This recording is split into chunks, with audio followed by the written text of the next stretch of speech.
Well, good morning, Dr. Chambers. Thank you very much for that introduction. It is a pleasure to be here in Munich to spend some time this morning talking about the AIA and more broadly about what's going on in the U.S. patent system and at the USPTO. I believe we have a distinguished panel of experts, and everyone's here to have a great discussion, so I will make my remarks modest in nature and leave lots of time for a great conversation back and forth across the table here.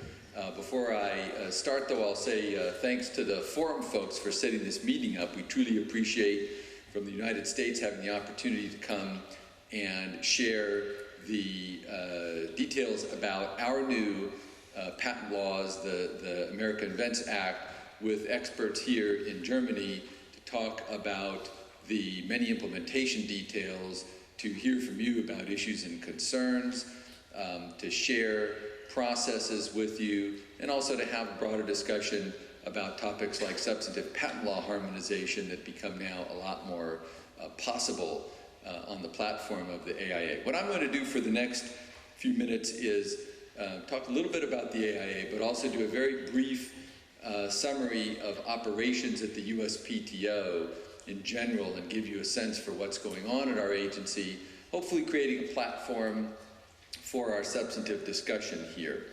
And so,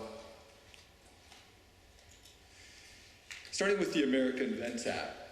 So we've got an ambitious piece of legislation here and a number of timelines that are in play to implement this legislation. And what you see here is a sense for the place we are on our timeline right now. The legislation was signed, as you can see in the upper left there, September 16th, 2011, by the President of the United States.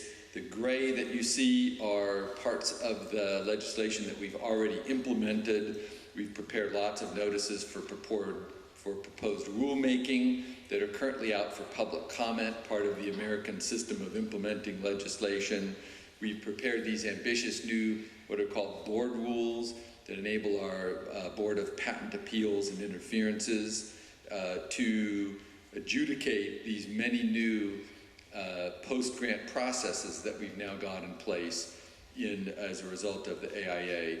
The green that you see are the parts of the rules that are the parts of the process that we're currently working on. We are so far on time to implement everything according to the schedule that Congress gave us.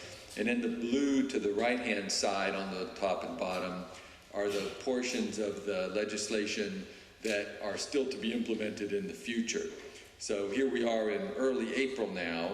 We are preparing those Federal Register notifications to go out in second stage that you can see there to ensure that we appropriately implement both the set of rules related to patents and the set of rules related to our board. Lots of work to do in that regard.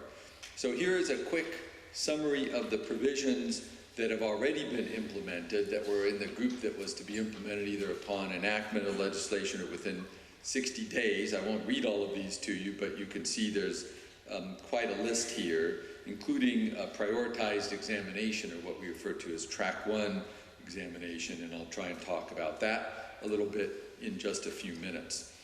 Now, in terms of proposed rules that are currently in progress, so that would be that green portion of the timeline that I showed on the first chart. You can see we're in the process now of taking public input on the items on the right-hand side. They're inter partes review and post-grant review, the two of the big new post-grant processes, the transitional program for covered business methods.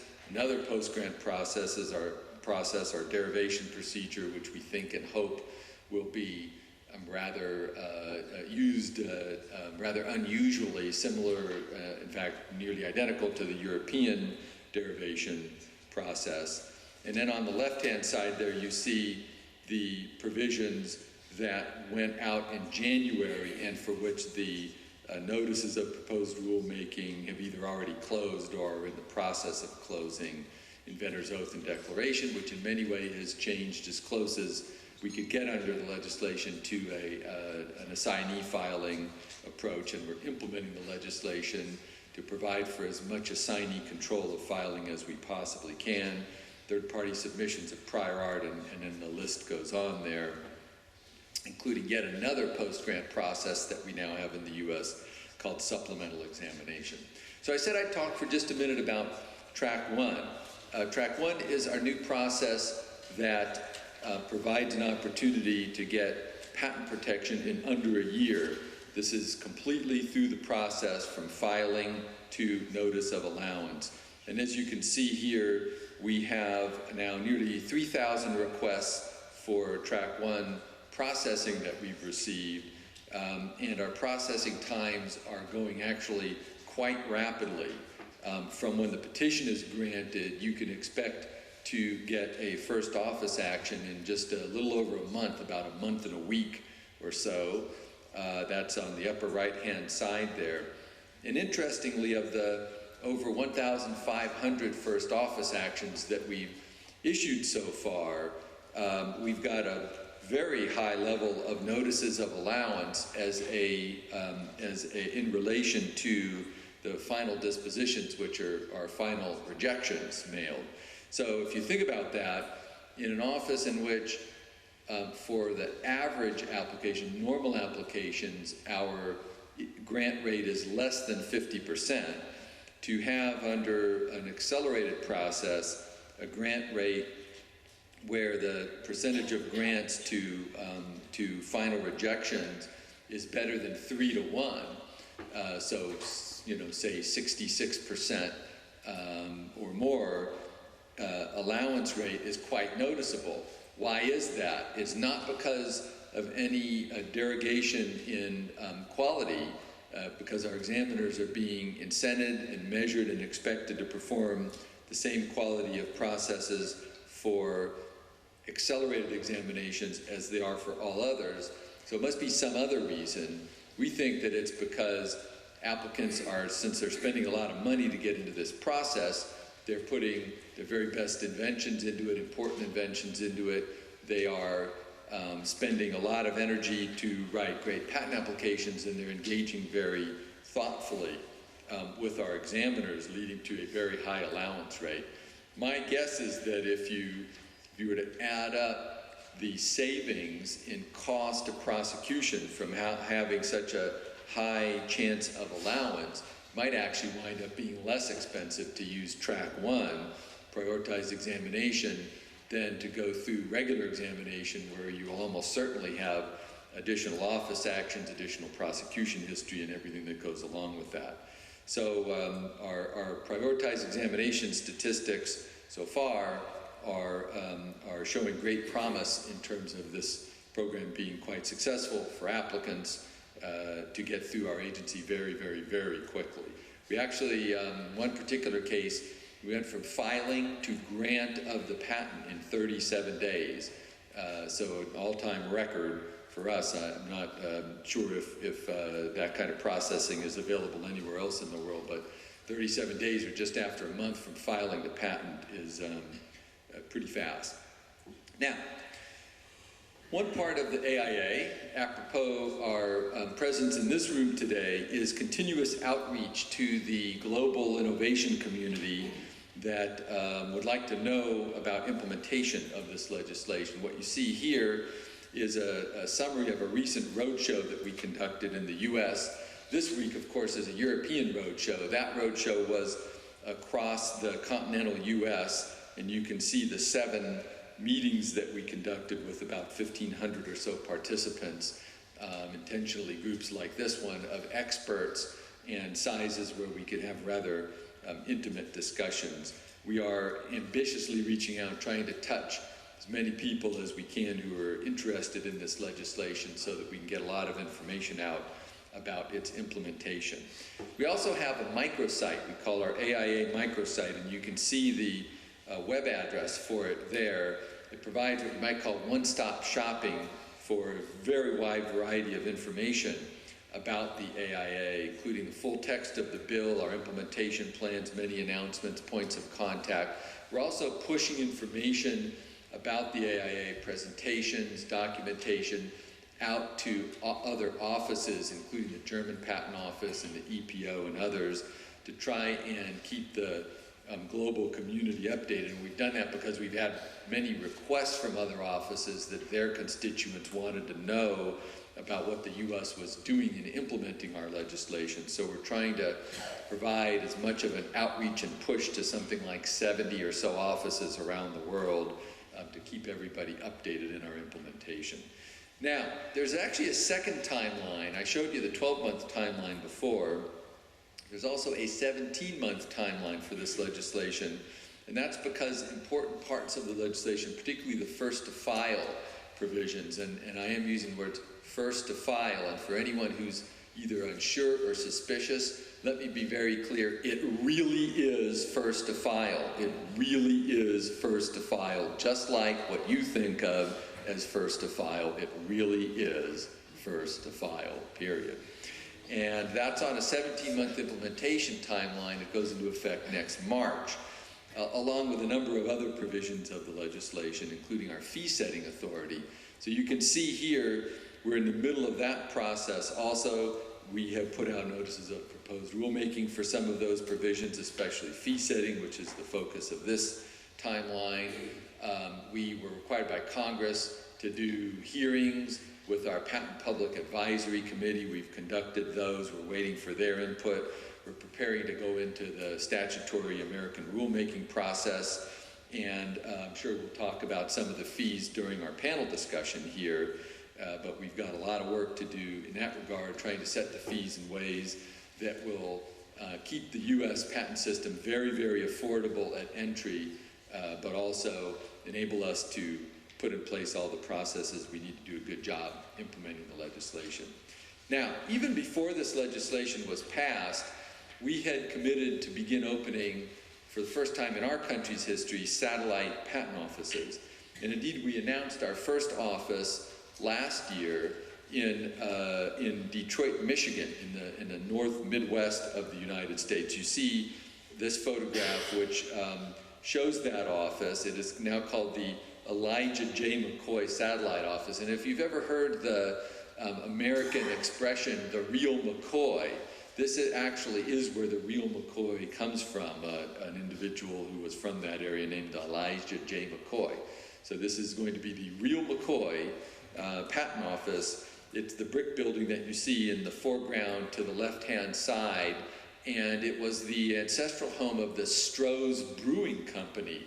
You know, in the great tradition of German and particularly Bavarian brewing, we had the Stroh's Brewery, and that is where we are now placing the United States Patent Office. So we'll see if we're able to have some kind of relationship with the beer industry as a result of that. We're in the process of hiring 100 IP experienced patent examiners. We're actually also hiring board judges there, and we're having very substantial success in attracting extremely highly qualified, seasoned patent litigators, many of whom have PhDs, many of whom have clerked in front of our Court of Appeals, in our Court of Appeals for the Federal Circuit.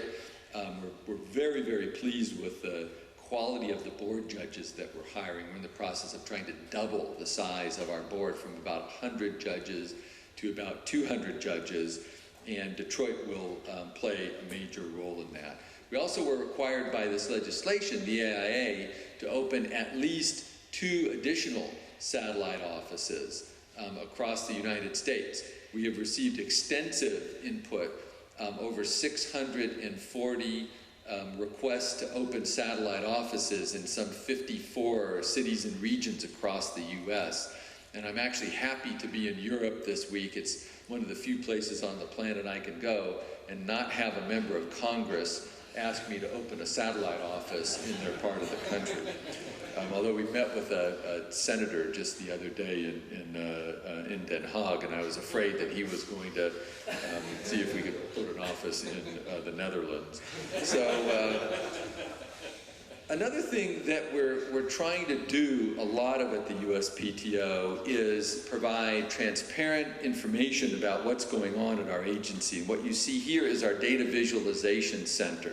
This is available on the World Wide Web. It's updated very regularly, and it enables anybody to keep track of what's going on at the USPTO. As you can see, it tracks our first office action pendency, it tracks our total pendency, it tracks our backlog of unexamined patent applications, our backlog of requests for continuing examination, and many other things. You can drill down by clicking on any one of these automobile gauge type indicators, and you can see the detailed statistics by technology center and by art unit. And this is an effort on our part to provide extreme transparency and to enable indeed the global IP community to understand exactly how we're doing at the USPTO. And I'll show you some of those statistics really quickly now, some of which are clearly moving in the right direction, and others of which I'll be quite candid to say we've got more work to do on. This one, I think it's fair to say, we're very happy about. In fact, this chart is a little bit, shows a little bit of a bounce because it's updated as of April the 2nd. We actually, at the end of March, which marked the end of a performance period, our backlog was all the way down to 640,000 applications. Remember, it was topped out at about 770,000. So we're making substantial progress toward an ideal inventory at the USPTO, which will take us about a couple more years to get there, but as you can see, we are well on our way. It's bounced a little bit to 645,000 in the last few days. But I expect that that backlog will be down in the 600,000 range by the end of this financial year, which is the end of September, and then in a couple more years it will reach its optimal level of inventory. Now, another backlog that we watch closely, or another statistic that we watch closely, is our filing rate. So here you see comparisons from 2001 to 2012 of total patent application filings at the USPTO. We call those UPR and RCE filings, utility, plant, and reexamination, or reissue, I'm sorry, utility, plant, and reissue, which is what UPR stands for. You can see that our total filing rate last year increased by about, I think it was 5.3%, something like that, it doesn't say here, but I think it was about 5.3%. Going over 500,000 applications this year. We are on our way toward an increase of about that same rate for 2012 financial year, which will bring our filings to about 330,000 applications or so. And importantly, you see that light blue line at the bottom, which is our rate of filing, or so-called refilings, request for continued examination. This was a statute that our Congress put in place under previous legislation enacted in 1999 that was called the AIPA. And every year since RCEs were put into place, the RCE filing rate had grown until last year when it actually started dropping a little bit. We believe that's actually a good thing and a byproduct of lots of improvements that we've made in processing efficiency that have caused applicants to have less of a need for RCEs. The RCE filing rate is also about flat this year, and we just put in place yesterday, you might have noticed a press release that went out just yesterday afternoon in the United States announcing a new program to permit applicants to conduct more processes after final rejection, which will enable them to avoid those RCEs in additional cases. And there's one more announcement coming within the next week or so that will also further address RCEs. So this is an example of where we're trying to provide ways to deal with this issue, which is something we're watching closely, which is the backlog of requests for continuing examination, which, as you can see, has crept up over time. We think that the new changes we're making in our request for examination processing will cause that backlog to top out and the total number of RCEs to reduce. Now, another thing that we watch very carefully is our pendency. This is the amount of time it takes to process a patent application to the first substantive office action and to completion. As you can see, That first action pendency has gone down sharply in the last few months.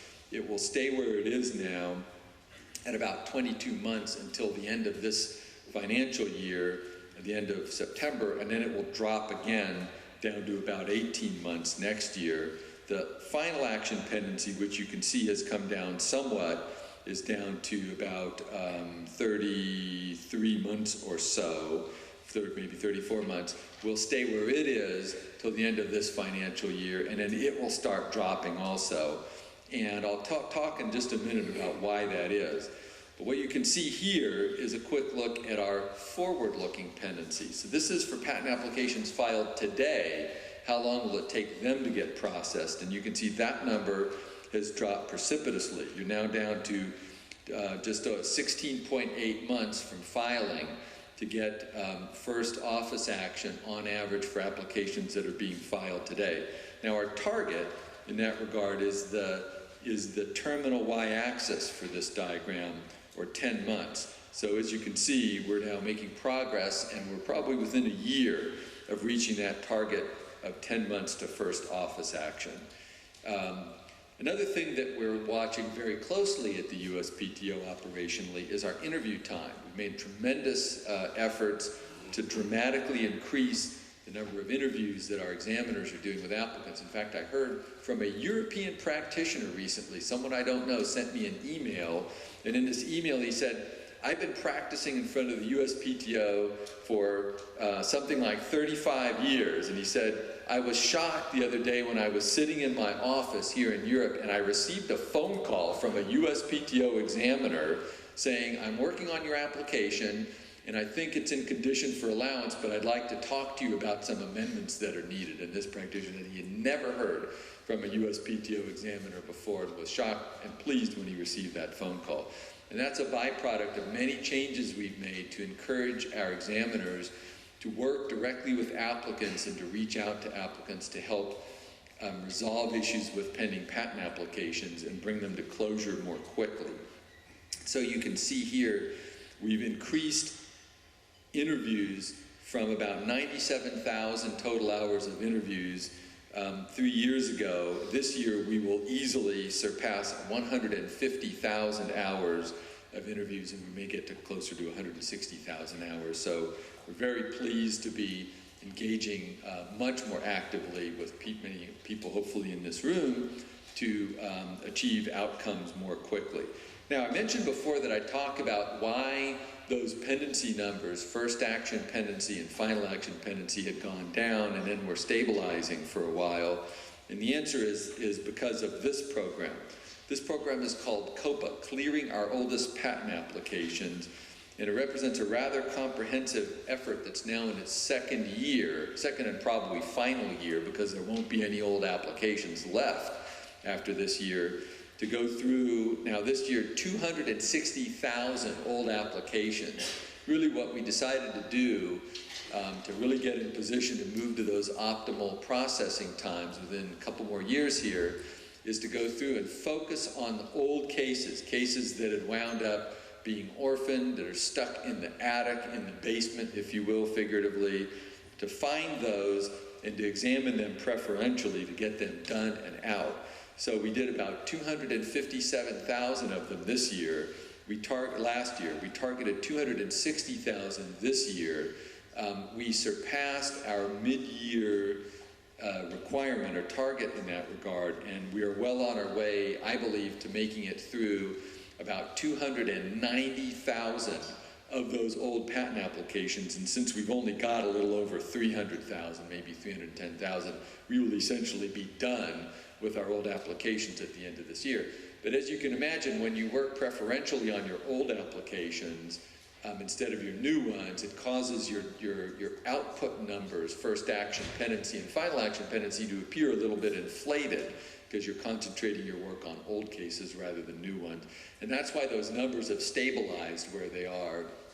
And it's when we get those old cases done and begin working on the only cases left, which will be newer ones, that those numbers will start going down again. So a few more things, and then I'll stop so we can have a discussion here. We also watch our 12-month rolling average of actions per disposal at the USPTO. This is a rough measure of efficiency in a way. It talks to how many times an examiner is having to touch or substantively work on an application to get it finished. And as you can see, that number had gotten to be very high several years ago, nearly 3 actions per disposal. We've brought it down substantially now, and it's been flat at about 2.55 actions per disposal for a while now. We'd like to get it a little bit lower to that hashed line you see at 2.1 actions per disposal. But of course, we have some things that make that complicated. For instance, hiring lots of examiners. When you hire lots of new examiners, they contribute to the numerator, but not the denominator, of course, because new examiners are taking up new applications, so they're getting actions, but they're not getting disposals for a while. So there are a number of things that complicate that number, but we're watching it closely, and eventually you should see that number start to come down a bit. We also watch our rolling average of allowance rate. Of course, this is the rate at which applications are going to allowance versus final rejection. And as you can see, that number has been rising monotonically and pretty much continuously over the last 3 or so years. It's now at nearly 50%, 49.7%. And many people, including very senior officials in the US government, ask me the question of what's the target for our allowance rate? And my answer to them is there is no target for our allowance rate. An allowance rate is a byproduct of high quality examination and engagement with the applicant community. It's an effect and not a cause. But am I comfortable with the allowance rate going up? I am, so long as quality is high. And we'll look at that in just a moment.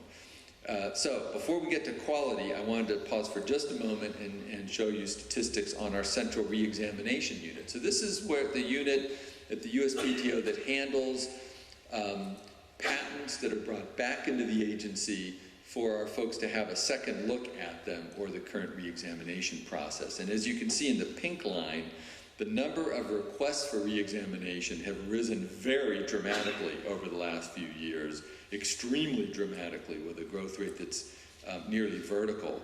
The blue line is a track of the pendency, right, or the time from filing until completion of re-examinations. And as you can see, that number had gotten to be very high in terms of the time to process in months, in fact, off the chart for several years.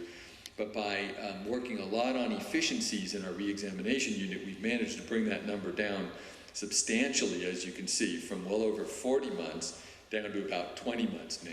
And bear in mind, under the AIA, we're going to be required to complete these kinds of processes in 12 months. So we've got to get even a little bit better as we move into the putting the AIA into effect. So that brings us to what we're doing in order to get ready for the board to be able to handle the American Invents Act. Because remember, one of the important parts of the AIA is that it moves processing of post-grant procedures at our agency from our central re-examination unit over to our board. And what that means is it's moving us from an examination model to resolving cases that come back into the agency to an adjudication model, right? So from a model that is more about people, about examiners having negotiations with applicants, to more about judges engaging in a litigation kind of process. It's a big change, requiring us to put 3 judges on every one of these post-grant processes. Now, as you can see here, at the same time, the number of appeals in the USPTO has risen dramatically over the last few years, and our backlog of appeals has risen dramatically from less than 15,000 cases to now more than 25,000 cases. So to get on top of that backlog, we're dramatically increasing the number of judges. You can see in the lower right there, and we're going to go, this year we're on our way to going from 100 judges to about 200 judges. We're hiring, as I mentioned before, very, very aggressively. That will enable us to get this backlog of appeals under control and also to get ready for all these new post-grant processes that will come into place given the AIA. Now, I mentioned that I talk a little bit about quality. because an allowance rate that's going up is only okay if the quality of the work you're doing is high and is remaining high. And here you can see 3 of the metrics that we use to track quality. I'll show you the rest of the 7 metrics that we're now using at USPTO to track quality on the next slide. But here you can see quality rates that are actually trending in the right direction, generally trending up in the mid to high 90s. And what we measure for quality is the following. We actually take cases on a statistically significant basis that have been examined, and we give them to an expert examiner who's outside of the original examiner's art unit, and we have that expert examiner redo all the work, literally redo the search, redo the examination, redo everything, and then we look and see if the original examiner made any mistakes, missed a piece of prior art, missed the application of a piece of prior art, missed a clarity-related rejection, and any error in that regard counts as an error relative to this percentage of compliance. So my view is that compliance rates where they now are in the mid to high 90s is actually quite good. They're never going to be perfect in a large agency, but we are clearly moving in the right direction and have a high rate of quality compliance there. Now that last metric, or the one on the bottom in the light blue, is called the quality index reporting metric. And it comes from this chart, which represents the result of a comprehensive initiative that we undertook with the US IP community. We studied quality approaches from other offices around the world, and we enlarged the number of quality metrics that we keep at the USPTO all the way up to 7. This is the best way to measure quality that I'm aware of anywhere, including quality measurement for legal processes even in the private sector.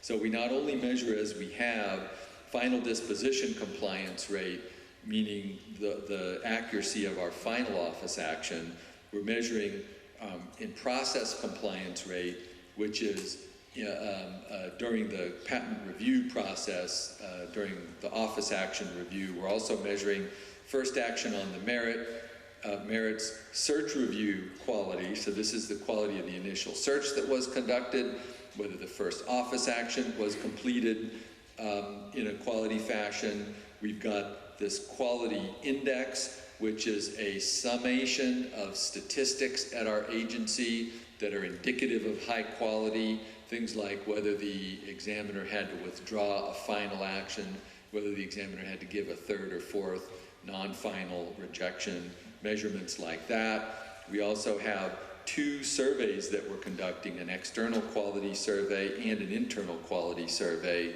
where we're surveying applicants in the community and examiners. We put all of those together and normalize them into a heuristic, and that creates that yellow quality composite score at the right-hand side, which is computed in a way that it should be rising toward 100 by the end of 2015. And we actually are right on our plan with that quality metric. So we're actually doing a lot at the USPTO to try and ensure that the quality of our processes is quite high and the quality of our results is as good as they can be. We've recently finished, in fact just 2 days ago, finished a 2-year pilot on green technologies. We received 5,550 requests to enter that pilot, probably some from companies here in Germany. It was available worldwide. It was a free opportunity to get patent applications accelerated. We accelerated an average of, got them done an average of 303 days, which means 1 year processing on average. This was the pilot that we used to learn how to do what is now our fast track initiative, which I mentioned before. And we, like I said, we just completed that. You can see that we accelerated some 3,500 applications through that process, so we're very pleased with the results of that. Now, I want to talk for just a moment about Patent Prosecution Highway, set of bilateral agreements with many offices, including the German office, DPMA, right here in Munich. We now have a PPH with a country that is new on here, the People's Republic of China. You can see SIPO and Japan and Korea and the EPO and many other offices. I'll show you statistics in just a moment. But I will say that the PPH is a way to save money for applicants filing in Germany and the US, in Germany and other countries, and it's a way to save a lot of money. I understand from discussions earlier that your office, Germany, now has a PPH in place also itself bilaterally with the People's Republic of China. In fact, I think Germany had the very first PPH, even before Japan and the US had our PPHs with the PRC. So congratulations to DPMA, and if you're filing patent applications here in Germany and counterpart filing them either under the PCT or under the Paris Convention in China, you definitely should be using the PPH through the German office because you can save a lot of money and a lot of time with it. Now, here's the USPTO statistics with the PPH so far. In fact, these statistics are a little bit old. A team in the room will tell you we've now gone over 10,000 PPH entries. And notice how fast the PCT PPH is coming up. You know, there were some who said that the PPH was antithetical to the PCT. There were some who said that, that offices in Europe wouldn't be interested in the PPH because they file through the PCT. And I think it's fair to say that they've been proven wrong now, and it's been proven that indeed the PPH works extremely well with the PCT. The PCT is a great procedural harmonization vehicle, but it is not a work-sharing vehicle. The PPH is a work-sharing vehicle, and mapping into the PCT, you get a wonderful result in terms of harmonization and work-sharing that produces very, very fast and accurate examination.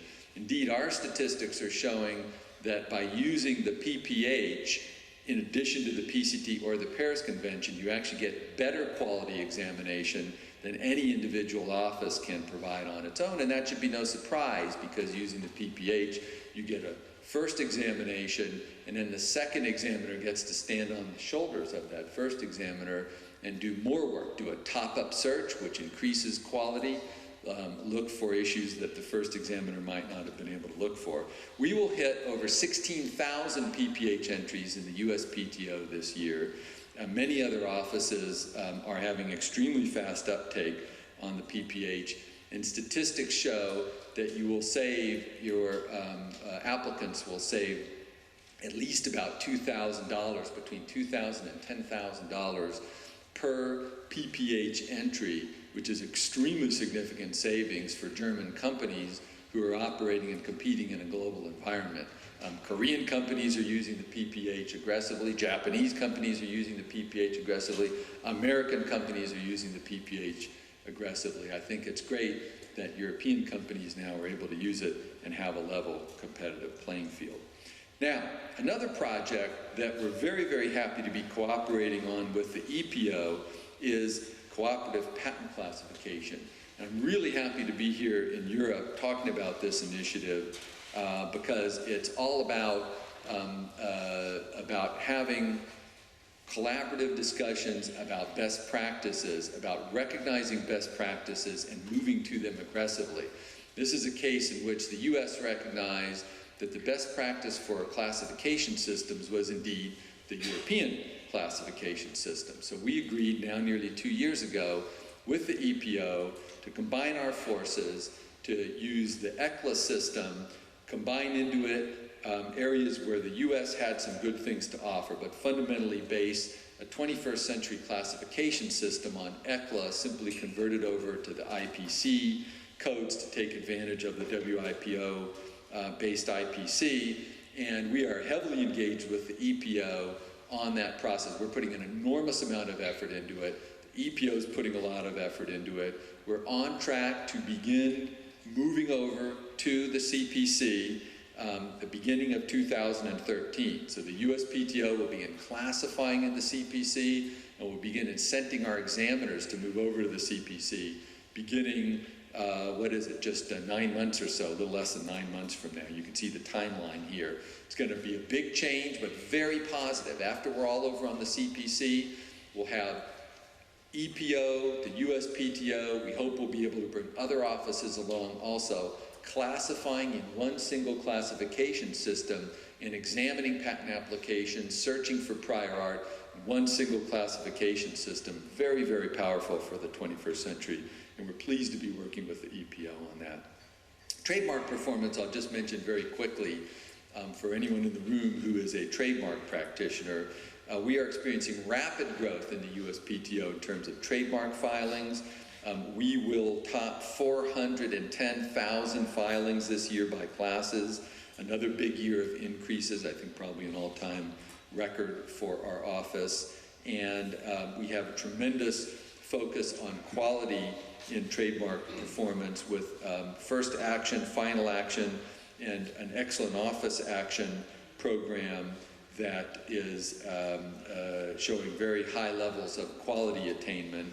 The excellent office action in particular is what I refer to as the Daimler version of quality measurement, which is that we require not just a good or legal job to be done, but a perfect job to be done. Perfect job to be done in decision making, perfect job to be done in search, perfect job to be done in relevance of the evidence, and a perfect job to be done in written decision making. And only then will we let that product roll off the assembly line and send it out into the world as a truly excellent trademark office action.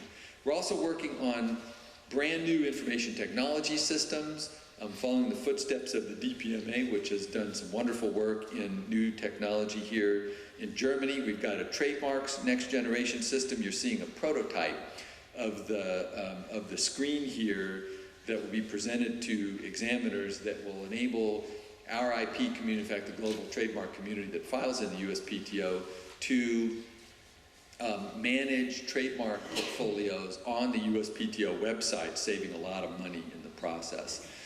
We recently announced just in February over at the White House in the US a program called Patents for Humanity, in which the USPTO is offering to accelerate a number of our processes for patent applications that are, and patents for patentees that are putting their innovations to work for humanitarian purposes. And it could be anyone worldwide. It could be a German filer, German company that is putting a piece of intellectual property to work for humanitarian purposes. And it could be in any field. It could be in the life sciences, and it could be in the physical sciences, and it can be in the material arts, and it can be in mechanical, anywhere. We will offer acceleration of a number of processes in the USPTO, including patent examination, but also, importantly, we will even accelerate appeals and re-examinations for you, and those are processes for which you can't buy acceleration for any price. So through this program, you can get something for free that you can't buy for any amount of money.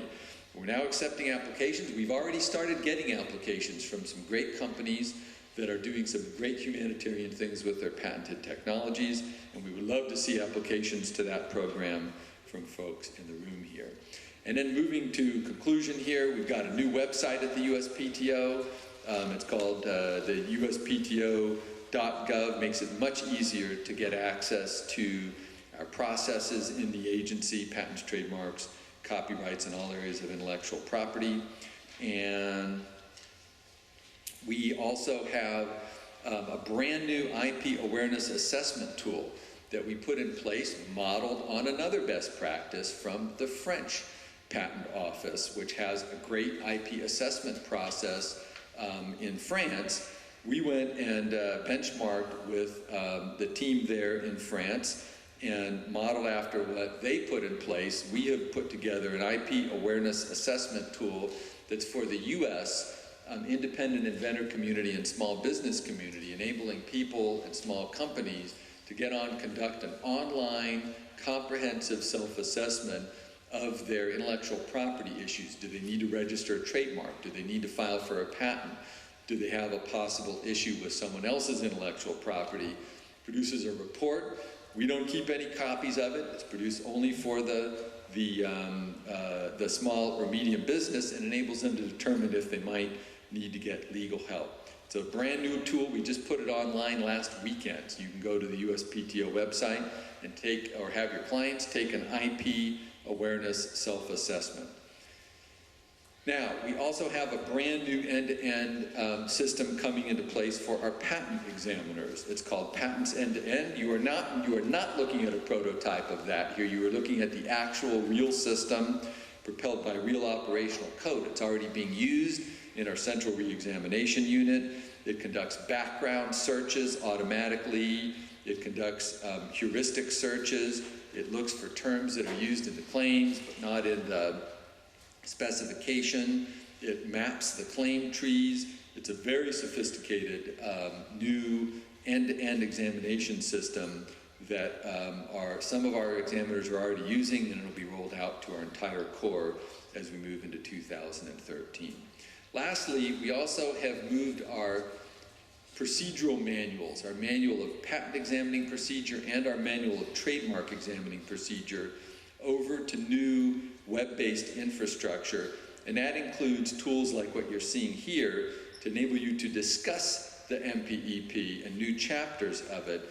This discussion tool you can see over on the right-hand side, people are actually, this is the public, commenting on chapters of our MPEP and then voting themselves on the comments. So you can see someone received 12 votes, someone received 11 votes, and we use this as a way to get input on the work that we're doing on our manuals of patenting and trademark procedure to ensure that we're citing all the right cases, that we've got all of the jurisprudence correct, and we're making changes as a result of the comments that we get.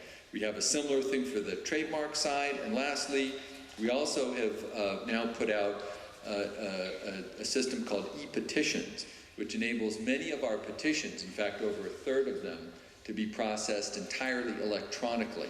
So you no longer have to actually submit a hard copy petition.